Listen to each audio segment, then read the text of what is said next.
A man is dead after being shot by 3 police officers and a deputy in Vancouver, and investigators say he fired first. The Vancouver Police Department says an officer spotted him driving westbound on East Mill Plain Boulevard near Andreessen Road around 5:30 yesterday evening.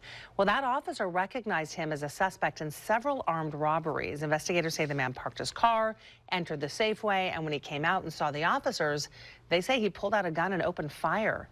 3 Vancouver police detectives and a Clark County Sheriff's deputy fired back, hitting him. First responders tried to save him, but he died there and no one else was hurt.